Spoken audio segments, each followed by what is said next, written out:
प्रियकराची हत्या करून प्रेयसी फरार झाली। मृतदेह लवकर कुजावा म्हणून 24 तास नळ सुरू ठेवला। घरमालकाला व्हॉइस मेसेज आल्यानं प्रकरणाचा उलगडा झाला। आरोपी महिलेचं कोलकाताला पलायन आहे। आरोपीच्या शोधासाठी पोलिसांची पथकं रवाना करण्यात आली आहे।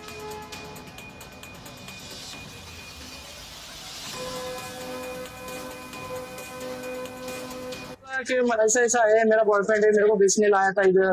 फिर वो मेरे को मिला, फिर मैंने उसको यहाँ बोला कि मैं अकेली रहती हूँ, चलो। आशु वाइस तिने पाठवली। मैंने उसको फिर वो मैं मारने वाला था मेरे को, लेकिन मैंने उसको मार के निकल गई। आप जाके वो बॉडी का ये करो, ऐसा ऐसा आशु वाइस पाठवली आहे। मी लगेच तसंच मला वाइस आल्यावर मी डायरेक्ट पोलीस स्टेशनला धाव घेतो। तिच्या प्रियकराची हत्या केलेली आहे। 5-6 दिवस झालेले आहे घटनेला।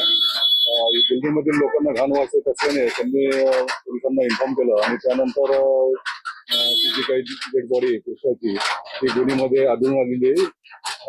पोस्टमॉर्टम करण्यात आलेलं आहे आणि त्या आरोपीचा शोध चालू आहे।